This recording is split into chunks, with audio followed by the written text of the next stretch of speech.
dealing with some time differences here. It's an hour later in Chile, but nevertheless, welcome everybody to our FinTech introduction in Atlanta webinar. Just a couple of housekeeping items before we get started. Everybody that is joined the webinar is currently muted, just to kind of keep this this conversation flowing. What we'll do, if you have any questions, you should have in your webinar software an option to send a chat or raise your hand. So please feel free to ask questions throughout the webinar or raise your hand, and then we will address questions at the end of the webinar. So again, please feel free to send your questions. I will be keeping a tally of everything that comes in, and then we can get started. So with that being said, just quickly want to introduce myself. My name is Cesar Vence. I'm the Deputy Director for the City of Atlanta Office of International Affairs. Our office role is to position Atlanta globally as a hub for commerce, diplomacy, education, and pretty much, as the best place to do business. I want to hand it over to our partners over at ProChile and FinTech Chile, so they can also give some remarks and kind of talk about why and how we started this partnership. So, Germán, you have the mic. Thank you very much, Cesar. Hello, everyone. Yes, as part of the efforts of the government of Chile in order to expand the offer of services, that's how basically I reached the city of Atlanta and I met Cesar.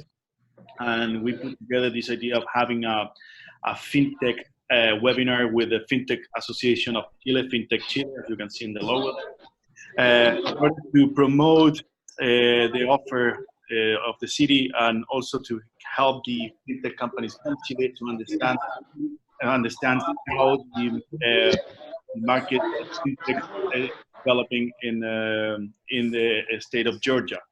So I'm the Trade Commissioner of Chile for the Southeast region, and under our jurisdiction we have several states, but we are prioritizing three: Texas, Florida, of course, where we are based, and Georgia. So that's basically what we are trying to promote. And I wanted to say thanks, Cesar, for giving us the chance to have this webinar, and also to Angel Serra from FinTech Chile, who is the CEO of the association, who put together several companies that will be attending here, among with the Department of Services of ProChile that will also help us in this matter. So I don't know if Cesar wants to jump in. Yeah, thank you, Germán, and I'll hand it over to Angel now. Right, Cesar and Germán, thank you very much for this opportunity. We as the Chilean FinTech Association are really grateful to offer to our associates, and not only our associates, all the entire FinTech ecosystem, these opportunities to learn how to grow. A reality in Chile is that we have a really small market in terms of population. And for the FinTech industry, it's really important to have big markets to grow, to raise capital, and so on. So I think this is a great opportunity for all the FinTech companies in this webinar to learn about a new market. There is not only Mexico and Colombia. I think that the US offers important opportunities. We already know of some FinTech companies in Chile going to the US and doing great things. So it's a great opportunity to connect, to learn, and to take advantage of all the tips we are going to hear. So again, ProChile and Invest Atlanta, thank you very much, and let's go. Great, thank you, Angel. Thank you, Germán. So very quickly, just want to go over the agenda. I mean, you can see that on your screen, but as you can see, what we've tried to do today was to put a program together that can give you an overview of the Atlanta FinTech ecosystem. I don't want to take the spotlight or the conversation from my colleagues, but I can tell you that FinTech is one of our leading industries here in Atlanta. There's a lot going on. We have a great ecosystem. We have great partners, as you'll see from the conversation today. So we really just want to put this information in front of you with the hopes that this will spur enough interest that you will see Atlanta as the best location for you to enter the US market. So with that being said, let me just briefly kind of, before we begin, I like to always start where we are, because I think our position and our location, it's one of the reasons that makes Atlanta so attractive for doing business. So as you can see here, Atlanta is right in the middle of Southeast, and it's really become the financial capital of the South. So if you think about doing business, wanting to attract customers, wanting to be able to reach the US population, Atlanta is strategically located right in the middle of the Southeast, as you can see here. We've also seen over the last few years a migration from the north. So it used to be that the majority of the population of the United States was in the northern states. And what we're seeing is a shift where a lot of the population is coming to the south. So that means that you have more people, access to talent, access to clients, etc. So I always like to kind of start with that. And for those of you who are not familiar with the United States and with Atlanta, I know that a lot of you probably know where Miami is, you probably know where New York is, but you don't know where Atlanta is. So just kind of take a look at this map and appreciate the fact that Atlanta is strategically located within the United States. Just to, again, put Atlanta into perspective and kind of talk about some of the reasons that Atlanta is an attractive place to do business. I want to just briefly go over some numbers some recent numbers and some recent rankings. Number one moving destination. We see a lot of people moving, a lot of young people moving into our region. It's a great place to do business. It's a great place for startups that is not San Francisco. Our innovation startup ecosystem is growing, is robust. There are a number of resources to support entrepreneurs. We are one of the most affordable cities in the United States, and we'll talk more about that briefly. We have our airport, which is the busiest and most efficient passenger airport in the world. This gives you access to clients. You can get in and out of Hartsfield-Jackson fairly quickly. And again, we'll talk more about this. And it's also a very diverse region. So these are some of the reasons that make Atlanta great. And I'm sure that my colleague John Woodward will have some other things to add here. The business center of the Southeast, as I mentioned, we're right in the middle of all the action.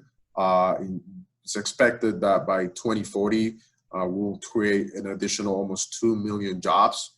Our GDP is the largest economy in the Southeast, close to $325 billion. We are the 10th largest economy in the U.S. By metro area.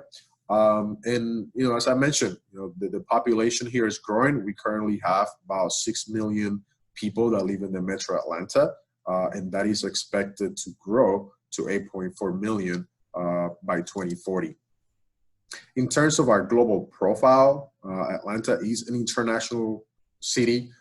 We have 75 nonstop international destinations, including to Santiago de Chile. We have a nonstop flight. We have 78 consular and trade offices represented here in the city of Atlanta, sister city relationships throughout the world, and over 2,600 international companies.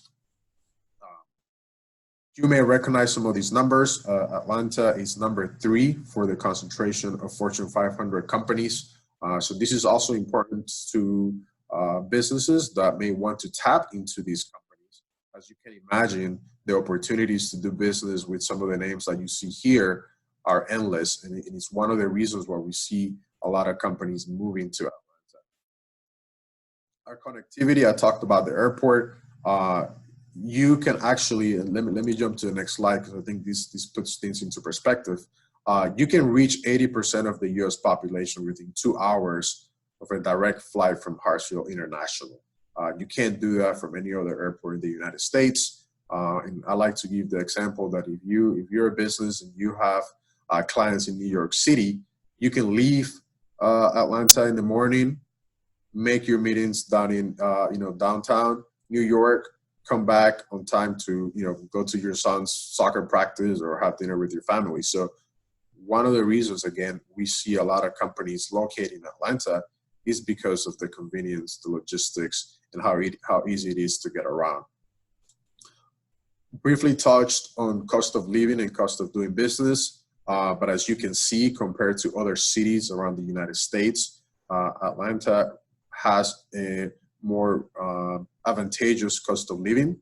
So if you're a company, if you're thinking about bringing your business to the United States, you have to think about ROI and where are you going to get the best return.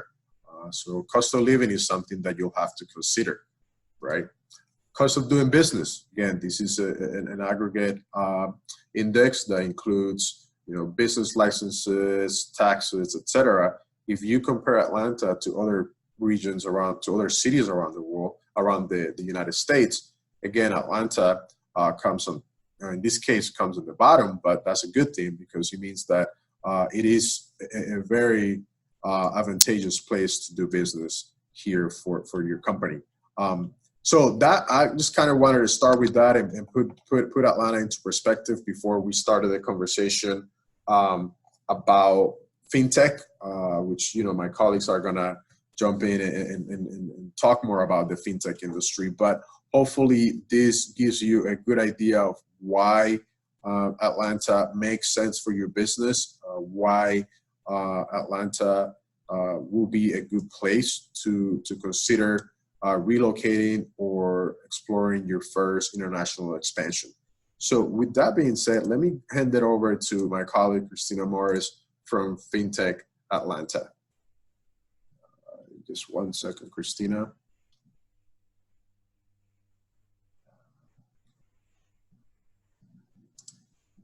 Hey, Christina, you there? Yes, so. Can you all hear? You can hear me now? Okay, perfect. Yeah.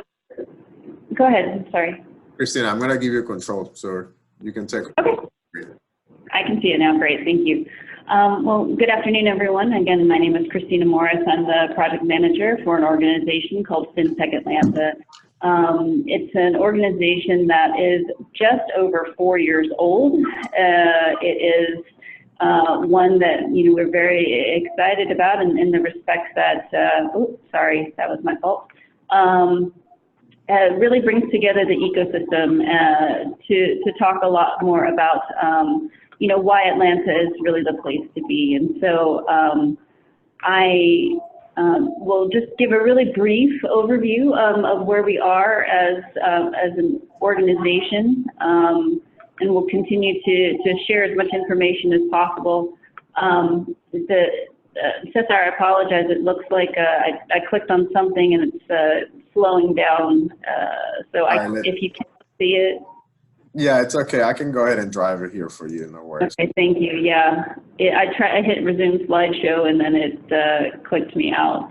Yeah, no but again, FinTech Atlanta, when you think of FinTech, when this organization was created, we really did it as a means of being as broad and open as possible. So, it includes a number of things ranging from payments to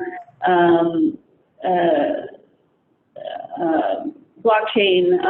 There are, a number of organizations here that really have a deep history in FinTech. And so hopefully if I can pull the slides, or if Cesar can pull the slides back up, the history of Atlanta in FinTech is actually a very long one, and I think that people don't necessarily know about it because, as our current board chair likes to call it, a lot of the payments industry that's here is considered in some ways plumbing. It works in the background. You don't think about it until you swipe your card and it doesn't work.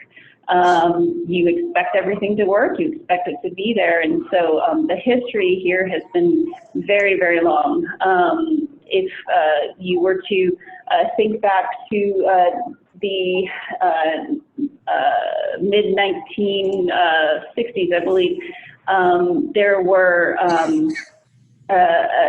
a partnership between Georgia Tech or Georgia Institute of Technology, I apologize, and the Federal Reserve Bank of Atlanta looking at ACH. And in doing that work, a lot of the companies that located here really did have quite a bit of history with, decided that it would be a really good place to locate here. And while I can't show you the article now, but there's a really lovely article from, I think, 2015 from Global Atlanta, which you can actually still find on their website, that talks about the history and how it has been decades long, with Atlanta being the hub for FinTech in this country. So, the mission of FinTech Atlanta as an organization is to raise the profile of Atlanta as the recognized global capital of FinTech. And the reason that we say that again is that there is a long history of FinTech here in our community.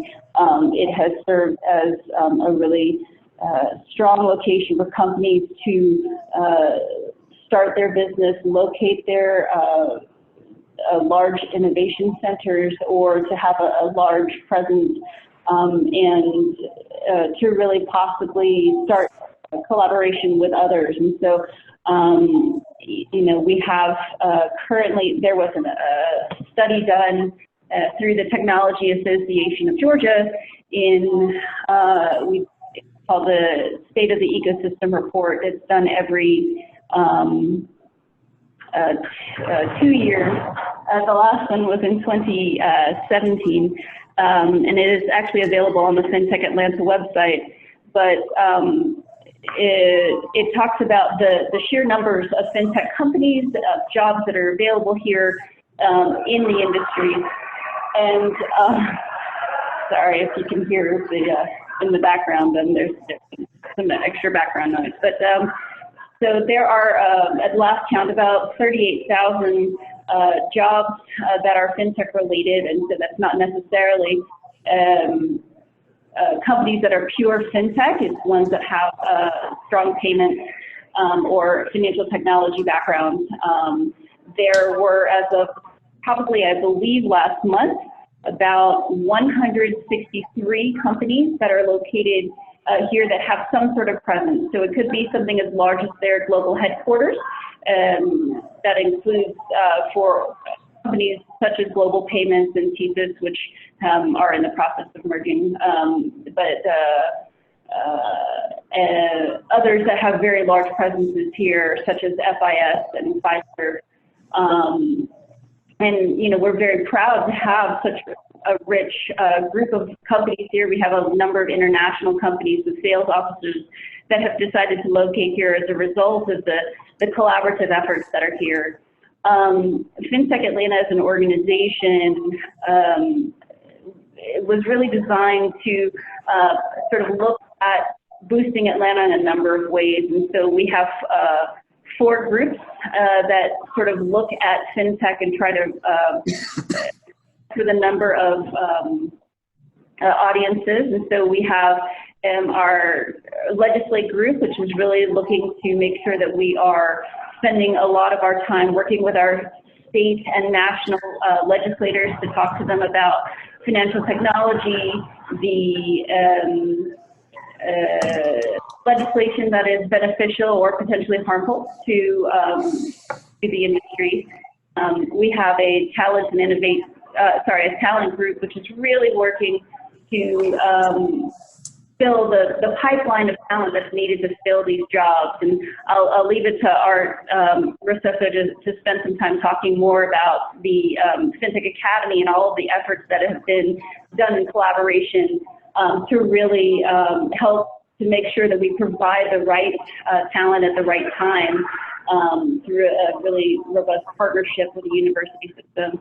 And we also have a funding and innovation group. That group is really designed to ensure that we are connecting earlier stage companies with larger corporate entities, and it could be retailers or it could be other fintechs or banks. Spending time trying to show the innovations that exist both here in the Metro Atlanta community as well as nationally and internationally. And so we have regular pitch events where the companies can meet with these organizations and try to fit or to meet an industry need and hopefully start a partnership or at least a pilot. We are, very thankful to have such collaborative support here through all of our partnerships because this is, such a robust FinTech environment that we have, the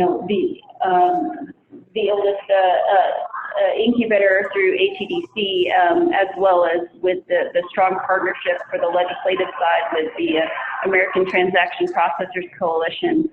There are so many other things that I would love to share with you should you have additional questions, but I think that really the point that I want to bring across is that Atlanta is an incredibly welcoming and open environment that allows for fintechs to meet one another, learn from one another, and grow together. And we certainly hope that should you come visit, that you would meet with us and learn together and see just how strong of an ecosystem we have here. So again, I apologize for breaking the webinar, but hopefully I can turn it back over to Cesar and he can get the slides back going. The slides are working just fine, Christina. Thank you so much. But I do want to ask you before you go, if you could talk a little bit about FinTech South. Oh, yes. Thank you. That is the last slide that's there. So FinTech South is the Southeast's largest event focused exclusively on financial technology. It is put on by one of our other wonderful partners here, the Technology Association of Georgia. Last year, actually the last 2 years, has been hosted at the Mercedes-Benz Stadium, which is again where Atlanta United and the Atlanta Falcons play their games. They are really building this out to be an incredible show for people to hear from industry leaders, many of whom are based right in the Metro Atlanta or Georgia area, and really showing just all of the innovations, all of the thought leadership that goes on here. In years, last year, I believe it was just around 1,400 attendees, many of them international.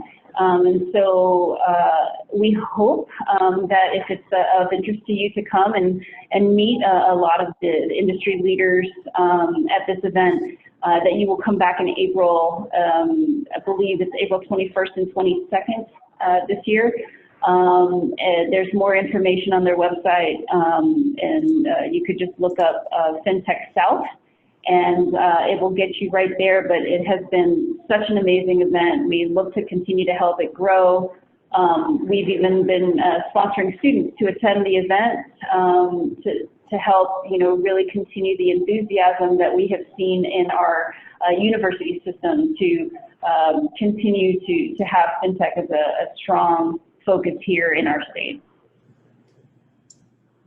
Thank you, Christina. I really appreciate that. And I think this is one of the opportunities that when Herman and Angel and I started talking about how do we connect Chile in Atlanta.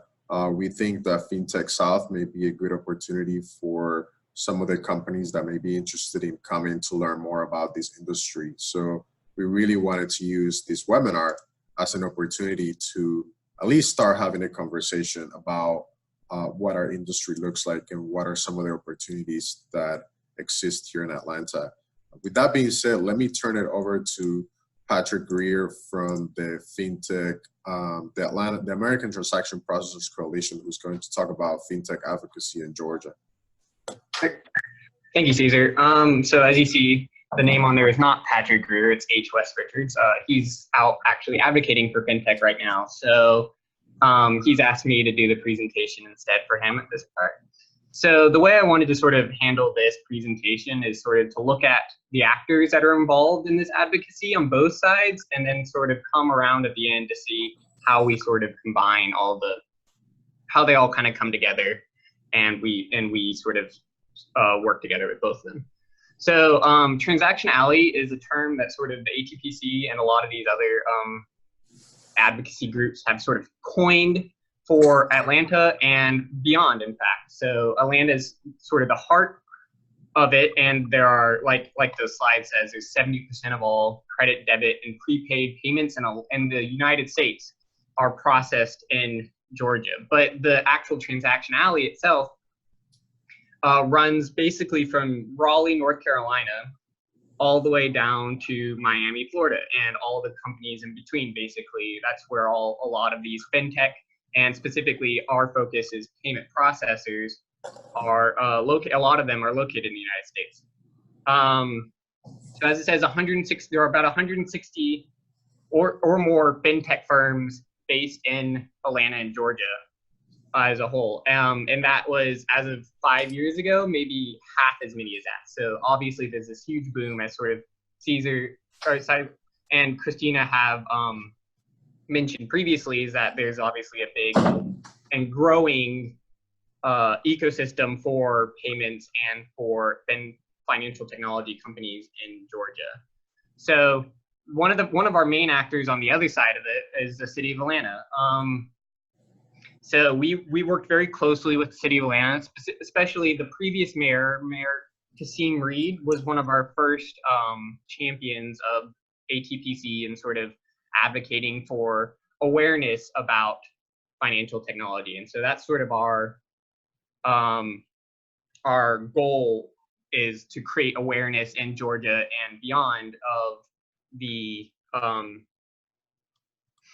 presence of the FinTech industry in Georgia and beyond. And so one of our first projects with the previous mayor, Mayor Kasim Reed, was to help get one of the largest payment processors in the world, WorldPay, from Sandy Springs, Georgia, just outside of Atlanta, into Atlanta itself. And we worked really hard, and we worked closely with the mayor's office, and were able to make that happen. And then there was also a worry later on down the line that WorldPay was going to leave Atlanta. And so we continued to work with the city of Atlanta and kept them in Atlanta. And so that work has only continued to grow with the office, with Mayor Bottoms. She's continued to promote the FinTech ecosystem and within Atlanta. And so also another important actor in the city of Atlanta that we work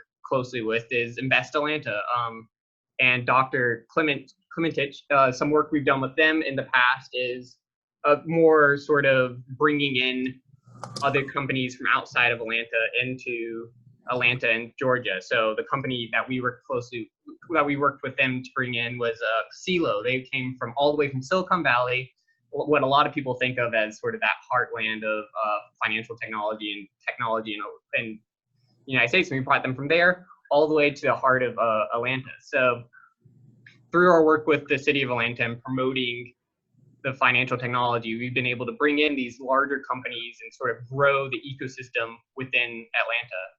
And so sort of the next step up from that is the state of Georgia, and our work with the officials and elected politicians in the state of Georgia. So our main work has been, we worked with both the executive, with Governor Brian Kemp and Lieutenant Governor, Attorney General Chris Carr, and with the Georgia Assembly and the Senate and the House of Representatives. So we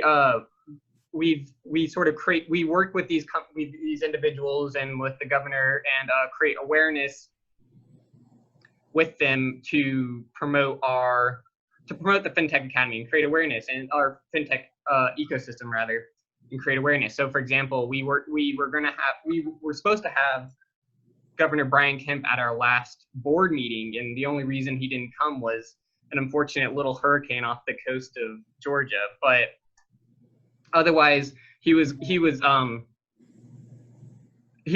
planning on attending our board meeting, and that's sort of just an example and sort of a byproduct of this advocacy and this working with the government of Georgia to create awareness and promote the importance of the FinTech industry in Georgia. And the same thing with Lieutenant Governor.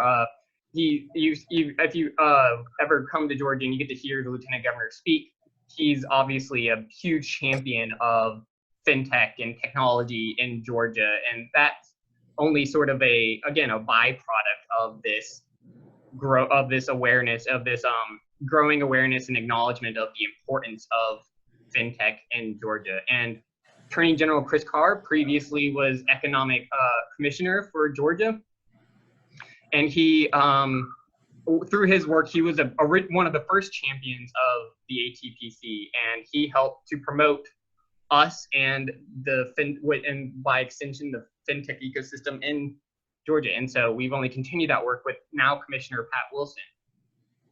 And you look at, so in terms of the assembly, it's sort of been a hard but fruitful path with them. So you talk to any of these senators, these state senators and state representatives 5 or 6 years ago, and you brought up the word FinTech, or you brought up payments processing or any of these ideas, and they had no idea what you were talking about. And they had no idea that this huge and growing industry was budding right in their backyard, and they had no idea. And so through our work and through our work of other associations like and with the groups like FinTech Atlanta, and we've worked to raise awareness, and now there is a very clear awareness in the Georgia Assembly that there is this huge economy, there's this huge industry, this fruitful industry that's only growing, and they're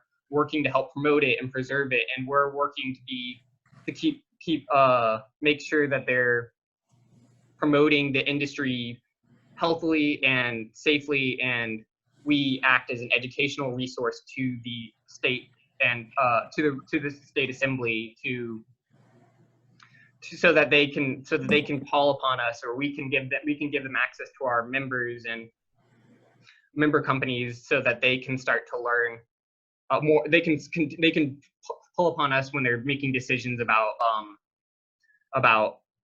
laws or policies. And so now you go beyond that, as you now that we've sort of established in Georgia, and we've found a point where we're comfortable and we're aware of how the city is growing, the city and state are aware of how important FinTech is. We started to look at other states that are sort of our neighbors and also have sort of a budding FinTech industry, or have a very already established FinTech industry. Florida, specifically Jacksonville, Florida, but like I mentioned earlier, the FinTech, the transaction alley goes all the way down to Miami, Florida. So all throughout Florida, there's a huge and growing FinTech industry, and in fact, our chairman's company FIS is based in Jacksonville, Florida, and so we go down to we fly into Florida with our members and with our member companies, and sort of help grow awareness in the Florida State Assembly and with their government officials, and and politicians, and help to sort of extend our reach beyond just Georgia and create this awareness beyond. So Florida is one that we've started making trips to start growing that awareness, and North Carolina as well. And we have a plan in November to fly into Ohio, where World Pay, which I mentioned earlier, their North American headquarters are in Cincinnati, Ohio, and we'll be flying into Ohio in November to talk with their leadership and public officials to help, again, promote that. And we have other ideas beyond that: Illinois, California, Maryland, New York, Oregon, all these other states where there are budding or already established FinTech ecosystems that maybe the politicians there or government officials there aren't quite aware, or aren't doing what either we think or our member companies think is enough to sort of promote that industry. And so finally, so I guess like the final step beyond that is now we're looking at the federal government, and we even have offices in Washington now, and so the federal government is a little bit of a different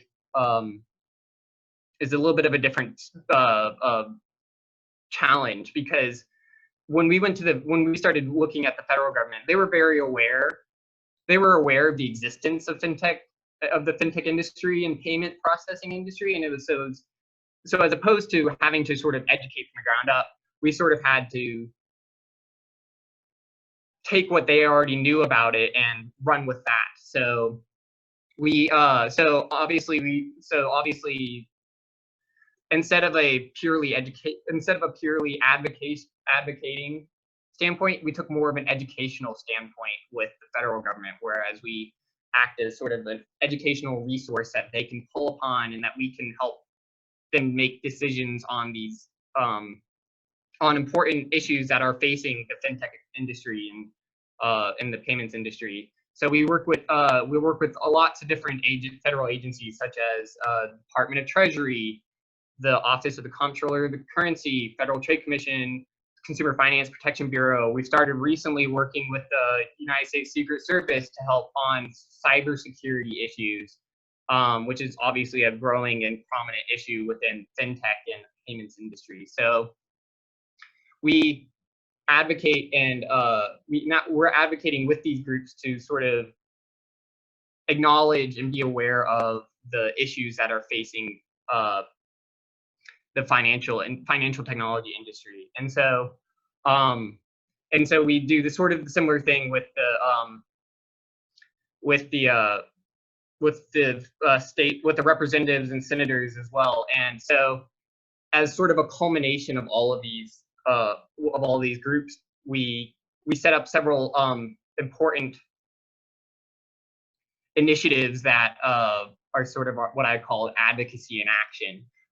So one of our big points is the cyber forum that we have coming up, which is, as it says, a coordinated effort with both state, federal, and corporate cybersecurity experts to discuss and prepare for cyber crises. What a lot of people don't realize is that Georgia's payment industry is considered a top priority for cybersecurity at the federal level. That it would be a number one target for international cyber crime, basically, is gist of it. And once we realized that, we thought we need to be coordinating efforts with both the federal and the state and the corporations to explain how to set up a plan, basically, that if something terrible happened like that, if the payment industry went down, or there was a major cyber attack on Atlanta's FinTech or payment industry, we need to be prepared for that eventuality. So we set up the Cyber Forum as a sort of a platform to explain that. Another initiative we set up, or helped set up in partnership with the Federal Reserve Bank, was Peach Pay, and that has sort of culminated into a discussion on financial inclusion and literacy, which primarily focuses on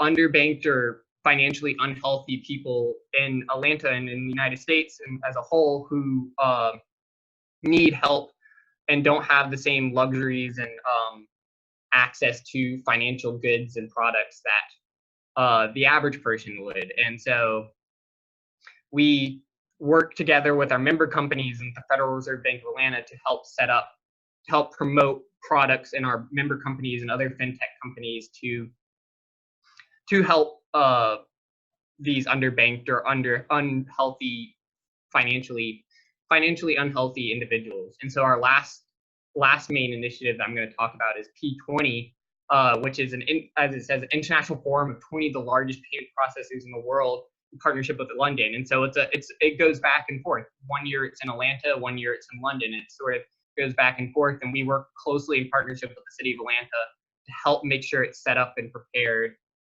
Last year when it was in Atlanta, and this year in fact it's in the beginning of October next week, it's in London. And so we worked closely with our payment processor, with our members, and with the city of Atlanta and the state of Georgia to bring together these companies and bring together public figures who are important in this initiative, and bring them together to have a discussion basically about the global payments ecosystem. So, and then obviously another one we have is FinTech Academy, which fits nicely into our next discussion with Art Recesso. But if you have any questions, or if you're in Atlanta, feel free to contact us. Obviously, my executive director, my boss, H. West Richards, or myself, Patrick Greer at Patrick HTPC Coalition. And thank you very much for listening, and I hope you learned something. Hey, Patrick, thank you so much. And I do hope that, through this conversation and the information that Patrick just shared, everybody realizes that, we'll get more into the industries and opportunities, but this is part of the ecosystem, and it's part of the resources that Atlanta offers. Having an entity and organization such as ATPC advocating and educating on fintech is crucial, especially nowadays when we are seeing a lot more activity and a lot more transactions and a lot more companies getting into the space. So that's why we thought that it was important, and we certainly appreciate having a partner like ATPC here in Atlanta in Transaction Alley. Now let me hand it over to Art, who's going to talk about the Georgia FinTech Academy. Thank you, and good afternoon, everybody. Art Recesso with the University System of Georgia. We are the 4-year public university system with 26 institutions located around the state.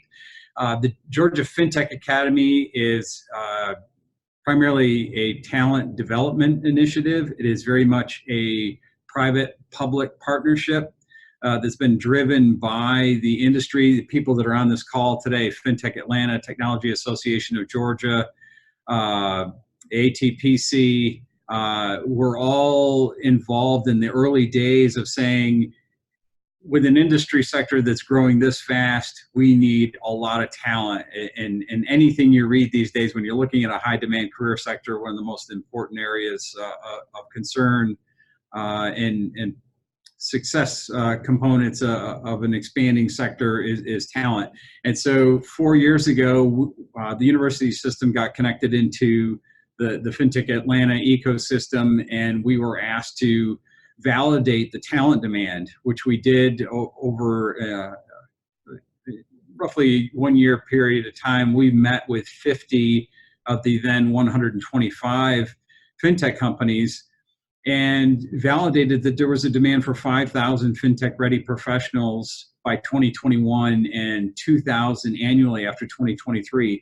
And this is just in the state of Georgia. This isn't nationally, internationally. 5,000 FinTech-ready professionals, which is roughly the size of half of our campuses. And so it's a large number.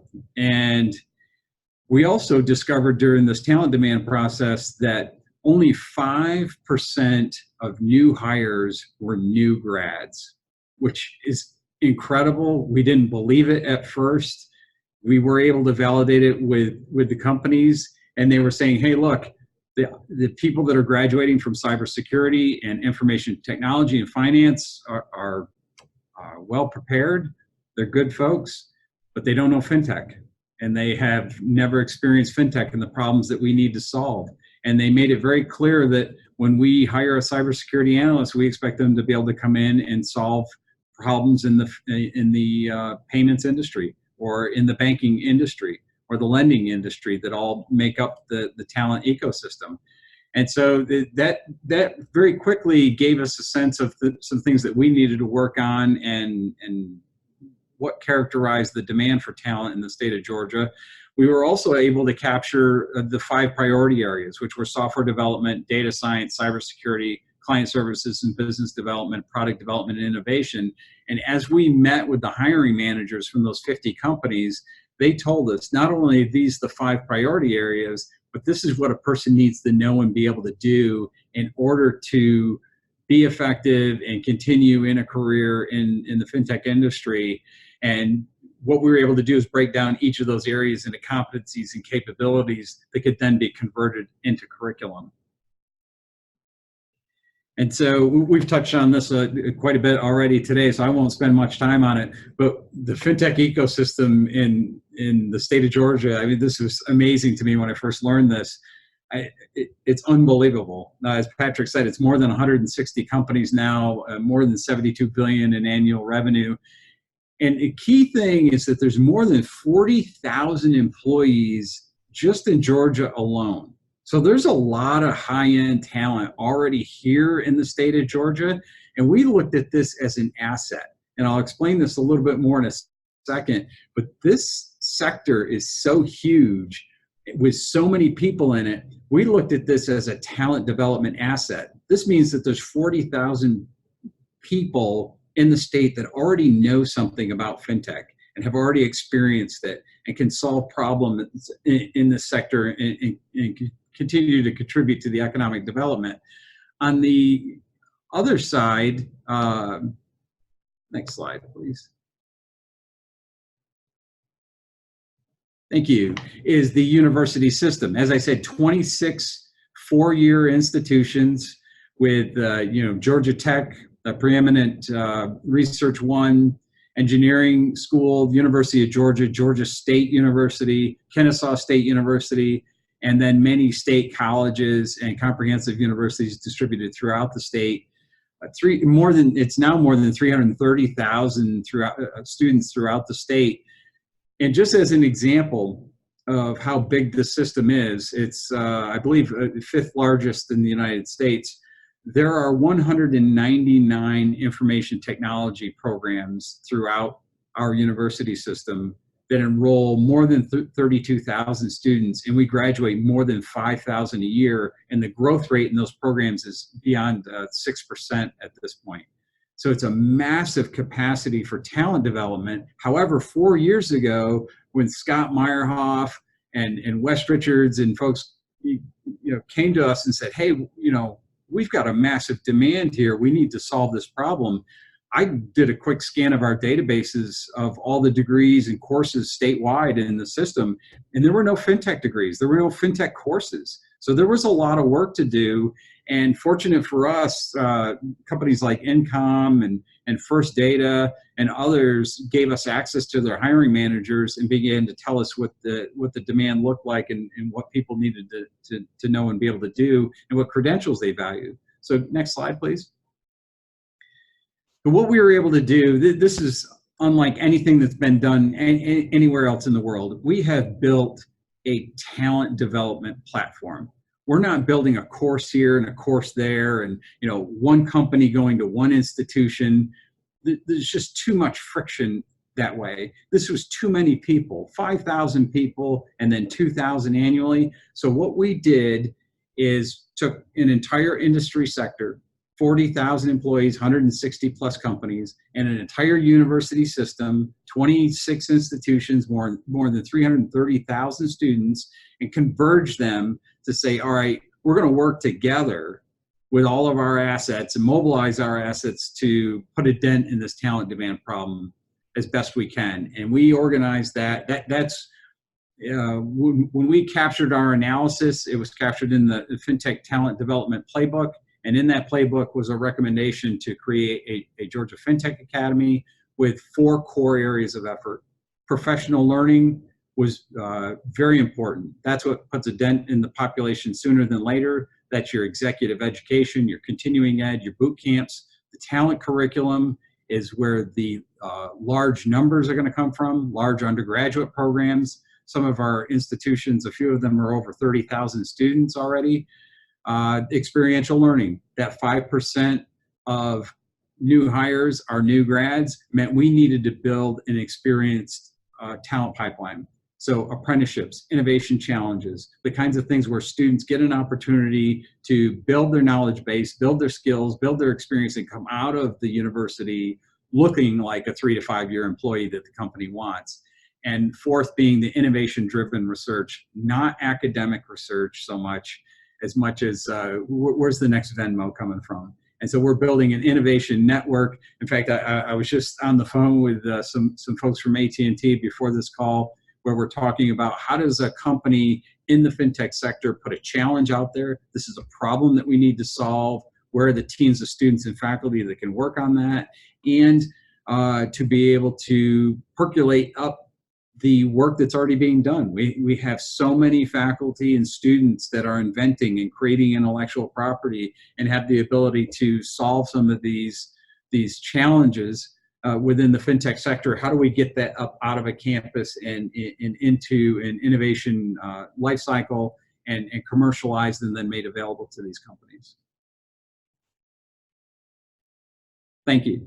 And so we have built out a physical location for the Georgia FinTech Academy. Georgia State University has been an amazing partner in this initiative, and they made some space available for us to renovate at 55 Park Place, which is in downtown Atlanta, and also in Tower Place 200 in Buckhead. So very convenient to the companies and to people that come to visit.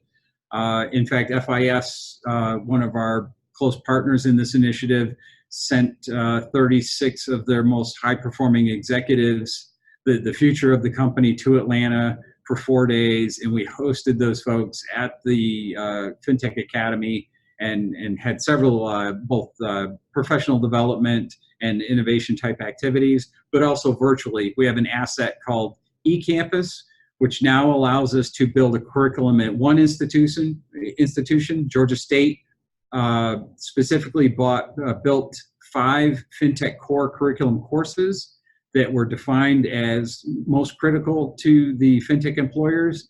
And now 15 institutions are able to redeliver that curriculum. So an institution, no matter where they are, the student attends that institution, enrolls in that institution, is able to access that curriculum through a degree program at their local institution. But those 5 core courses are delivered by Georgia State University. So high quality, build once, and then those courses are embedded in a local degree program, whether it's cybersecurity, information technology, finance, business, whatever it may be. The local university can now make a degree highly specialized in FinTech without having the subject matter experts that are very hard to find. So the curriculum at this stage, I checked on this last night, we have at this very moment over 260 students enrolled in the courses, which means to date, the FinTech Academy has been launched for roughly 18 months. So we've served more than 1,300 students in 18 months. We are also working on the apprenticeship program, again, which is going to build out the experiential component of this. And that's it. So we're well underway. It's been in place for 18 months. It's been a great partnership with the companies, and we have the next wave of curriculum that's already underway, looking at legacy systems, data science and FinTech, software development in FinTech, and we have roughly 18 out of the 26 universities already partnering in this initiative. Thank you. Hey, thank you, Art. We appreciate the insight. Now we're going to turn it over to Charles Potts from ATDC. Thank you, gentlemen. Thank you, everybody. Can you guys hear me okay? Yes. Okay. Thank you very much for making yourselves available today. I want to leave it on this slide for a minute because one of the things that we understand when we're talking to businesses and especially entrepreneurs and startups is to a large extent they need a home. They need a place where they can incubate their ideas and create their businesses. This building on the Georgia Institute of Technology campus is the manifestation of a joint venture between the state of Georgia and Georgia Tech to create one of the largest, oldest incubators in the country. The Advanced Technology Development Center at Georgia Tech will be celebrating its 40th anniversary next year. And as such, we have a long history of helping entrepreneurs and technology companies come to Atlanta, to the state of Georgia, to build their ideas, build their businesses, create lasting companies and jobs. We have a tremendous track record doing that. I personally focused on the FinTech practice inside the incubator. We also have practice managers who focus on health tech IT, advanced manufacturing and design, the Internet of Things world, and retail technology and logistics. Very similar to the Corfo-led Startup Chile initiative that you guys have in Santiago. We are that home, that incubator for entrepreneurs to come and build their businesses. And the way we do that, and Cesar, do I have? How can we, next slide. I can't advance the slide, Cesar. Can you go to the next slide? There we go. So the way we address our incubation activities is really around these four key pillars. We do a lot of teaching, a lot of education, a lot of coaching. Being part of the university system, we have a very strong focus on the learning aspect and helping these entrepreneurs understand how to build and scale up their businesses from idea to launch. Into the launch phase, we spend a lot of time coaching these entrepreneurs. We have, and I'll show you this in a couple of slides, we have a full-time staff of entrepreneurs, former company owners and operators who work around a number of these different disciplines and help provide the hands-on coaching to these management teams, these entrepreneurs, to help them build and grow their businesses.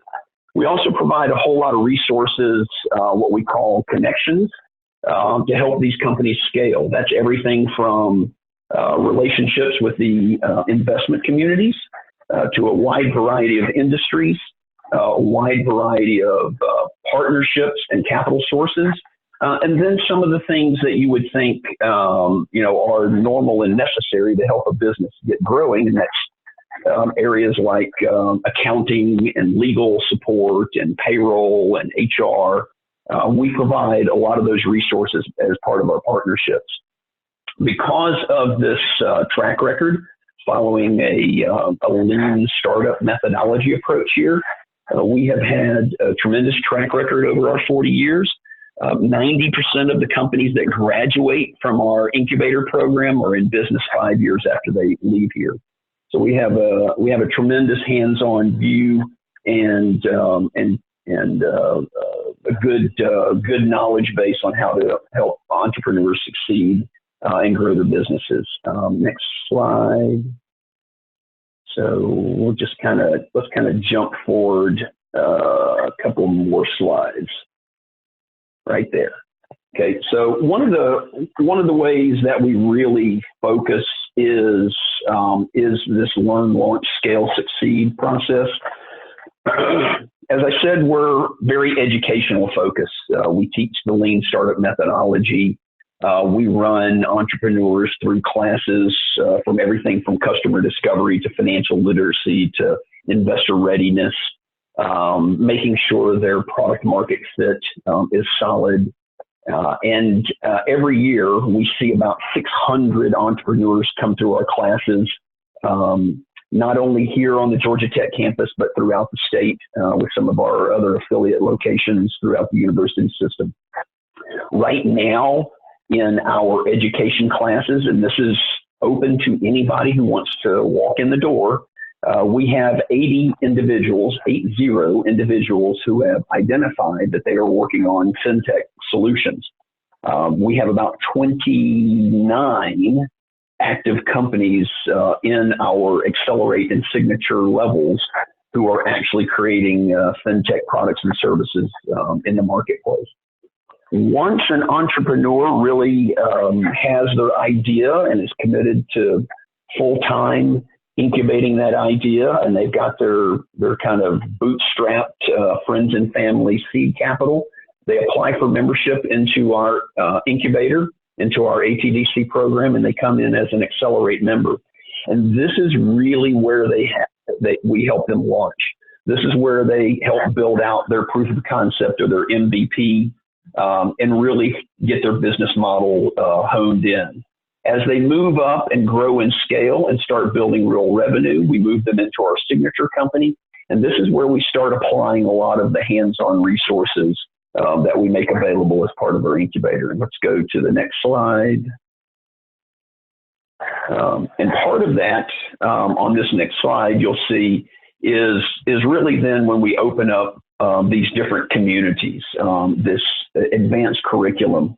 And that last column there is our connections. This is where these entrepreneurs and their growing companies are looking to add expertise. They may be a good software engineer, but they know nothing about business development. They may be a knowledge expert in a certain industry, but they don't know how to build product. So we work really hard to help round out the management teams, round out the leadership, and help these companies grow and scale. Because in the end, like everybody on this call, we're focused on economic development here in Atlanta and the state of Georgia, helping build jobs and viable companies. So where you may have some entrepreneurs and or some early stage startup companies in Chile who want to enter the United States, we're a good home, a perfect place for them to come and take advantage of these resources.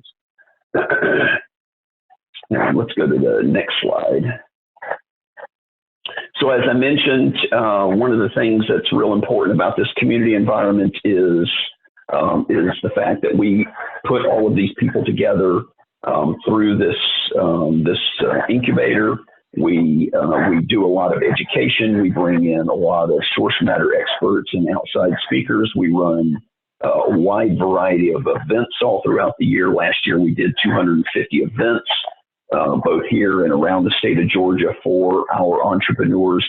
And this is everything from bringing in thought leaders in a particular field, bringing in market expertise. As an example, today we have from Washington, D.C., from the group it's called CFTC, it's the Commodities and Future Trading Commission. They have been doing open hours and classroom visits with all of the companies here who want to learn more about how to work in the think tank that the Commodities and Futures Trade Commission has built. So we make that community access a big part of our curriculum and incubation process. Next slide, Cesar. As I mentioned, classes. A little over 2,000 attendees come through our classes. We did 300 unique classes every year. And again, this is from startup all the way to advanced classes on. We had an agile session today as an example for a lot of our companies. So that's part of our education initiative as well. Next slide. So right now we have about 190, actually we just admitted a few more. We're approaching 200 companies in our portfolio, incubating at any point in time. You can see kind of how they measure out here and move through this process. We see the companies in here probably on average 3.5 years before they graduate. That's kind of normal for this kind of incubation program. What I will say is, because we are part of the university system, part of the state of Georgia, we don't have an equity interest in these companies. So we are a little more generous about giving these companies time to pivot and or refine their business models. And we're not in a rush to push them out the door and graduate them before they're ready. Next slide. And then one of the things we're very proud of is both about a dozen full-time catalysts like myself who focus on our practice areas, our half dozen or so entrepreneurs in residence. And these are, again, former entrepreneurs who are coming back in to support these initiatives. We have a very robust group of mentors, both here and around the state of Georgia, in all areas that a startup company would need. Everything from, finding the right kind of CTO. When do I need to have a CFO?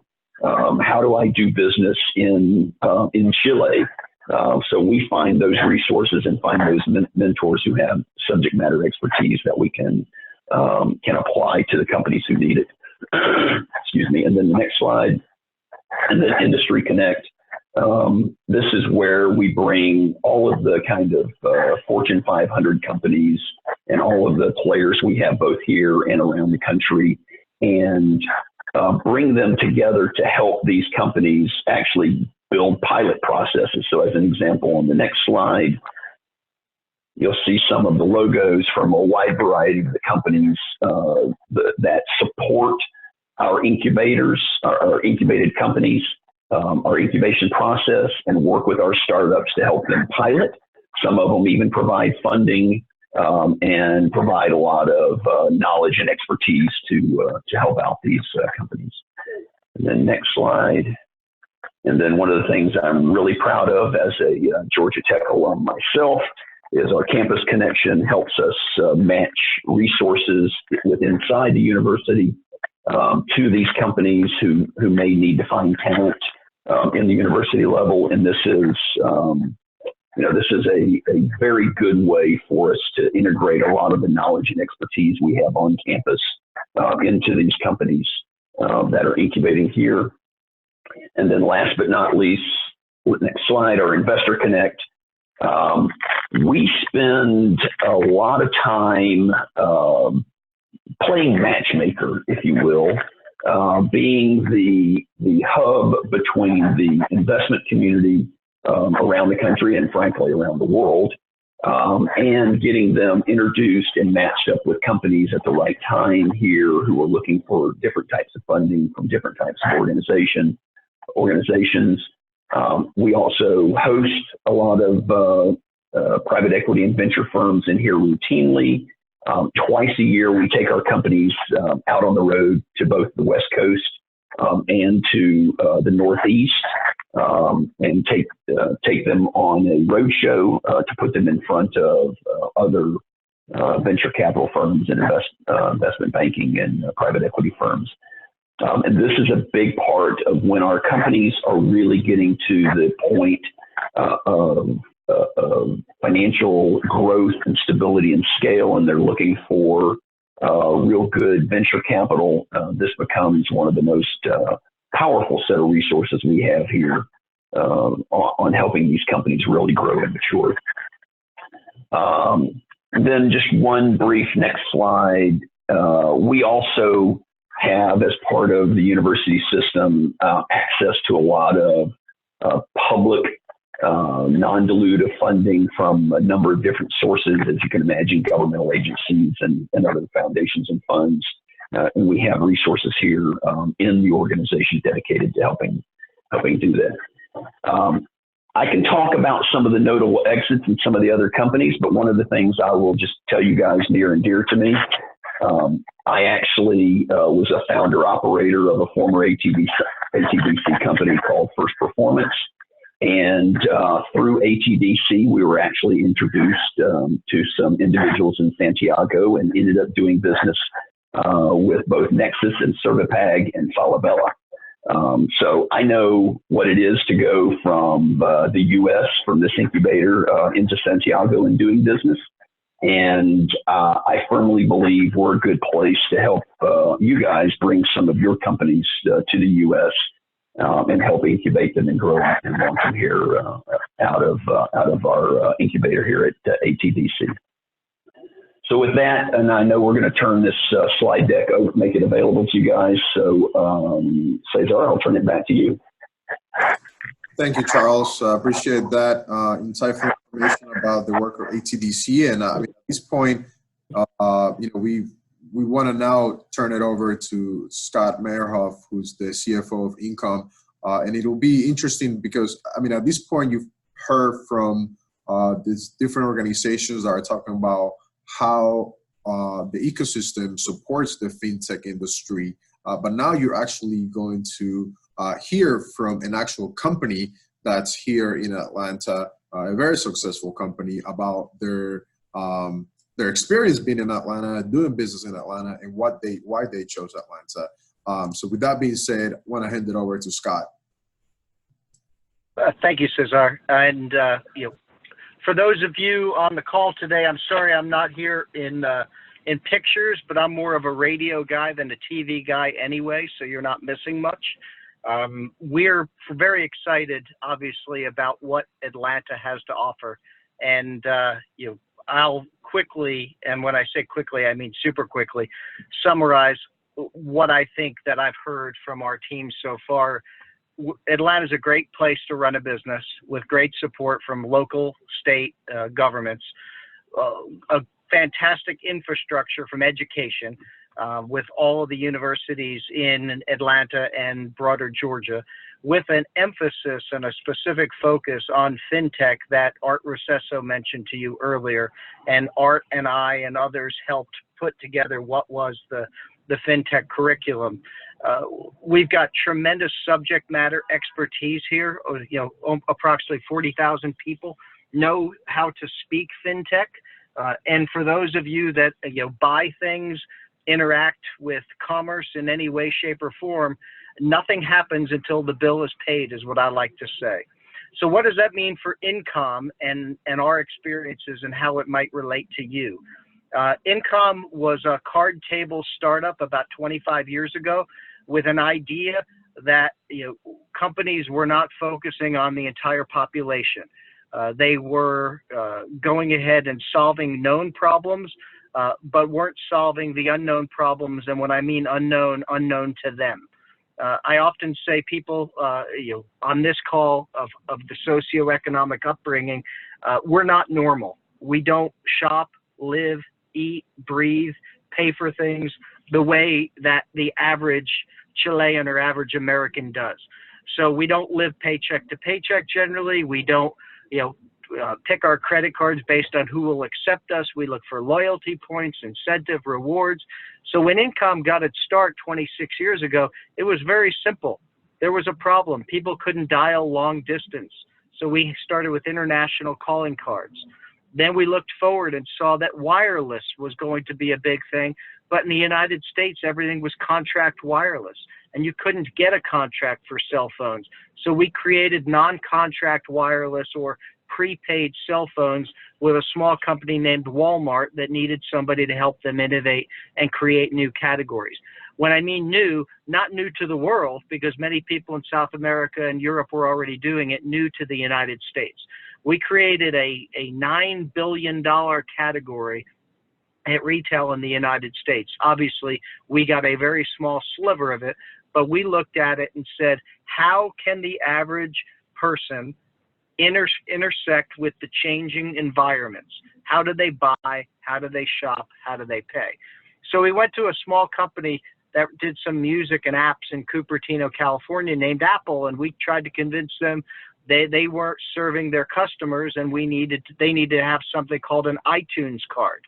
They told us we were stupid, we didn't understand their customer base, and we were sufficiently annoying for 2.5 years that I think they just wanted to get us out of their door on One Infinite Loop Parkway in Cupertino, California. And as such, they let us launch a prototype of what now became iTunes cards. So today, over 25% of all the iTunes cards sold in the world run through Incom, my company, or our company. We then went to gaming, and when I mean gaming, Sony, Microsoft, PlayStation, digital commerce, multinational global brands, and we created the same type of environment. But what that gave Incom was we created a debit network, not credit like the American Express or Visa or MasterCard, but a debit or a prepaid network. And through our network, we innovated and created such categories as healthcare, loss prevention, tolling in transit, lottery, gaming, financial services, so a network branded card, and a concept of including cash payers by digitizing that cash and allowing them to buy things online just like everybody else. So one of my views of the world is that payments are a societal thing, and how can you include all members of society for the greater good by giving them access to the same information, the same products, the same services with as little friction as possible. So that has borne out fruit for Incom, that we're over $70 billion in transactions processed today in over 35 countries, knowing full well that the culture and the needs are different every country and every geography we go to. Why is that important to you and on this phone call is we wouldn't have gotten here if not for the opportunity from the infrastructure, the internet, or the on-ramp to the internet, the north-south superhighway on the whole eastern seaboard runs right through Atlanta. So we can transact around the world in a matter of a tenth or a half of a second. So even today, when we process transactions in Tokyo, Japan, that backhauls to Incom and gets back to Tokyo in 1.1 seconds. So infrastructure is important. Infrastructure from telephony networks, infrastructure from the airport, as Cesar had mentioned, infrastructure from roads, highways, tollways, but infrastructure as well from the technological expertise of people in payments and in technology. So we wouldn't be here if not for the university system and the investments that are made from the state of Georgia. One fact that a lot of people don't understand is when they passed the lottery being legal in Georgia, every Georgia resident has children in high school, if they have over a certain grade point average, they get to go to college at universities and colleges in Georgia for free, paid for from the funds of lottery, with all the lottery products sold. So there's tremendous investment to go ahead and build a ready workforce group. And ultimately, we then look at this and say, we in the FinTech world have a concentration. We are the epicenter, and we've created an ecosystem.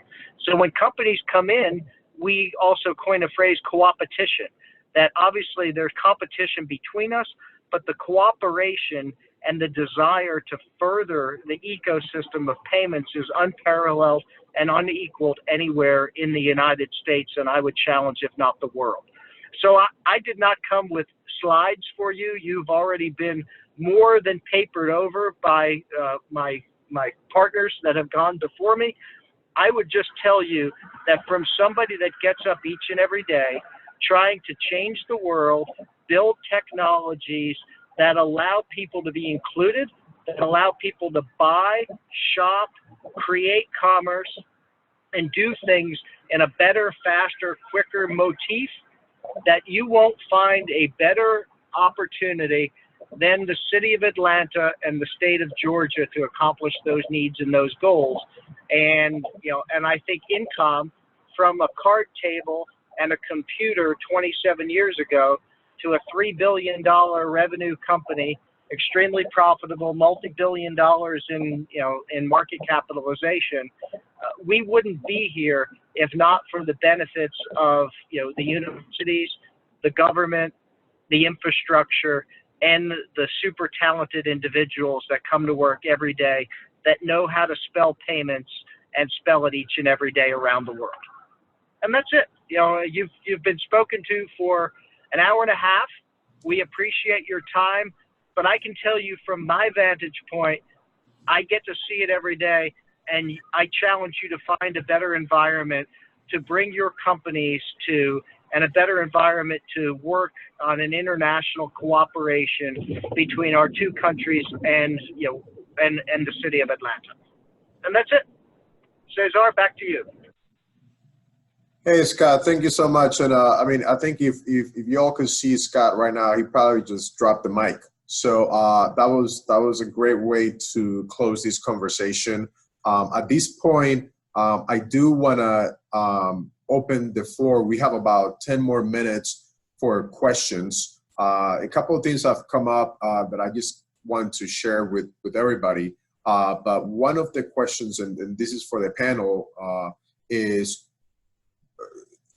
how do we connect with actual opportunities to do business here in Atlanta? So how does a company connect with an income? How does a company connect with a NCR, with a, you know, with a WorldPay, with an e-merchant solution? So just kind of open that up for the panel. If you guys have any insight, anything that you can share. Well, hey, let me go real quick, Cesar, because one of the other roles that I play is I'm chairman of FinTech Atlanta. Christina mentioned this earlier. We get all of the companies, big, small, medium-sized, that wish to do business in the payments world, and they get together very frequently, quarterly. You know, people can join, people can attend, and through that, you'll find that the companies are very interested in building the ecosystem. We have, run it by the buyer opportunities where if they're small companies that think they can solve a problem for others, they get to be in front of the Home Depots and the UPS Capitals of the world, as well as the Global Payments, the Incoms, the First Datas, the FISs, the Fiservs, as well as, small and medium-sized companies. As you know, in many cases, these companies are looking to buy technologies, are looking to interact with companies that have technologies on a partnership basis, or really just purveying themselves of a product. So Charles, I know you probably have some interesting things from ATDC to talk about, as well as Art on the education side. But from a company perspective, there are gatherings and get-togethers, and nobody wants to see anybody fail. I mean, if anything, the association with startup companies or folks that walk in the door, you'll find the Southern hospitality and the culture is quite welcoming to people, because most people didn't start Atlanta. Most people in Atlanta came from somewhere else. Yeah, thank you so much. Unfortunately, Charles had to step away, but Christina, Art, you guys have anything? Patrick, anything you want to add to that? Okay. Well, this is Art. I actually had somebody stop in and ask that very question from the United Kingdom yesterday, and we spent an hour in my office just thinking through not only the events and things that Scott was talking about, but also how to build some collaborations. Whether it's thinking about innovation challenges or talent development. Looking at that conversation sparked thoughts on how people that are innovating in another country could connect with the university system and develop that intellectual property and find ways to either grow it within their country or bring it here to the United States where it was most beneficial. Thank you. I believe we have a question coming in from Alba. Just let me go ahead and mute you real quick.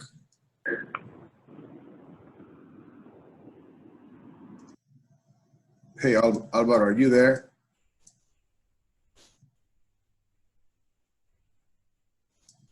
Okay, for some reason it's not working. Hey, Alvaro, can you hear me?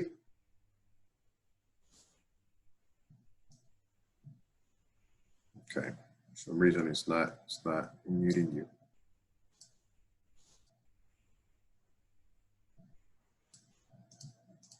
Okay, Alvaro, feel free to chat. Oh, there you go. Alvaro, you're connected. Yes. Go ahead. Okay. You had all us silenced from your control. Yeah. It's just to kind of manage the noise levels, but go ahead, please. You're a bad guy, controlling the speech of everyone. Hey, I am very surprised and very impressed by everyone's speech.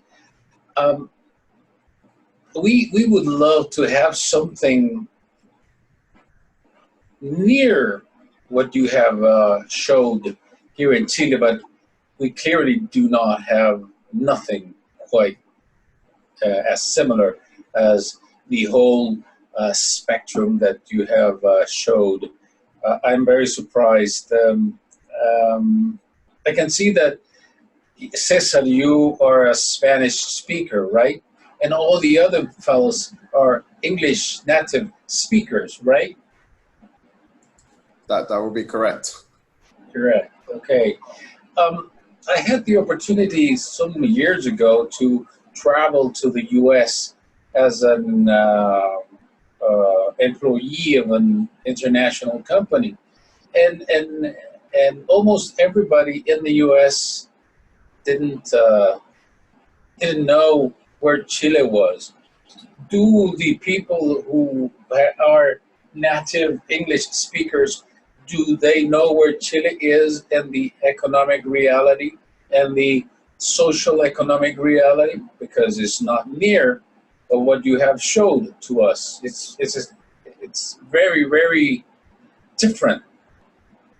Can you open the mics of everybody so we can brainstorm, Cesar? Hello? I mean, yeah, so I personally, for example, I know somewhat, only mostly what I hear in the news about what's going on in Chile, and I know obviously geographically where it is, and I know generally about the government and the general going on, but I don't know, so I would be happy to hear more about that in some capacity from obviously natives to Chile, who would be able to explain to us sort of reciprocal. We spent this whole time talking about Atlanta and Georgia and how great, how good it is for FinTech and for the and all of these different aspects. But obviously, that's only one side of it, and obviously we don't know as much. Maybe at least I don't know as much about Chile and what's going on there with FinTech and ecosystem there. Well, this is a very basic economic culture at this moment, not as developed as it is in the U.S. right now, as you have just went through with this speech, all of you guys. But we feel, as a third world country, that we are the best platform to develop business in Latin America. Somehow we have managed the way out and develop our economy, but it's a little economy. You have a huge economy. The U.S. economy is like 60% of everything in the world. And the other 40% is for the rest of the world, which means that the 50% of the 40% is for Europe, and all the rest for the rest of the world. So we are in numbers, in plain numbers, like a 0.001% of the world economy.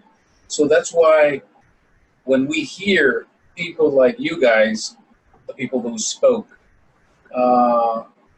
tell us how you manage FinTech in the U.S. and all this options, we are kind of very impressed. That's why I think we should try to meet or speak longer. I understand that you guys have some restricted time already. You have invested or spent an hour and a half with us at this moment, but I'm impressed. I don't know what the other Chileans in this call think, but do you agree with what I'm saying, guys?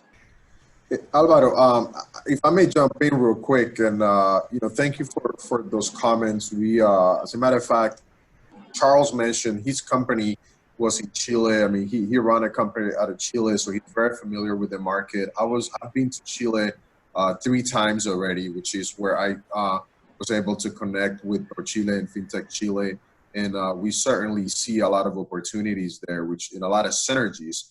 And the reasons why we wanted to have this conversation was twofold, right? One is an opportunity to share best practices, and also an opportunity to position Atlanta and talk about the things that we're doing here in Atlanta. Because just as you mentioned earlier, that a lot of people don't know about Chile and don't know what's going on in Chile, a lot of people don't know what's happening in Atlanta. So our role here, my role at the Office of International Affairs, is to tell the Atlanta story. And the purpose of this webinar, which is only an hour and a half, but as you can imagine, for a webinar, that's a long time, is to start the conversation.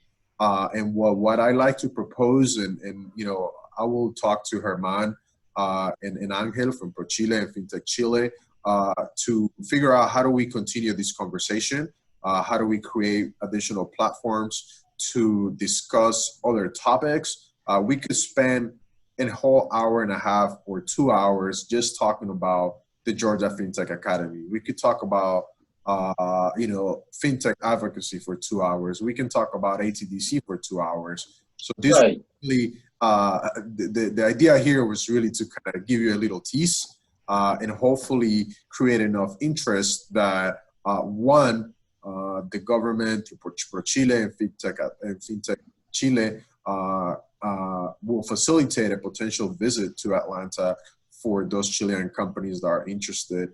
And again, we will share the slides with you. Everyone should receive the slides. And in the slides, you will find everybody's contact information.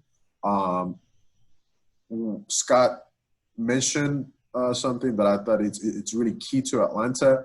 Everybody here is very welcoming. Everybody here is extremely friendly and willing to talk to you. So feel free to reach out to all of us. Feel free to reach out to any of the speakers that you think you may want to continue have a conversation with. But again, this was meant to really kind of start a conversation and hopefully start creating a bridge between Chile and Atlanta. So with that being said, I also want to be respectful. I don't think I have any more questions here, but I want to be respectful of everybody's time. Thank you, everybody, for participating today.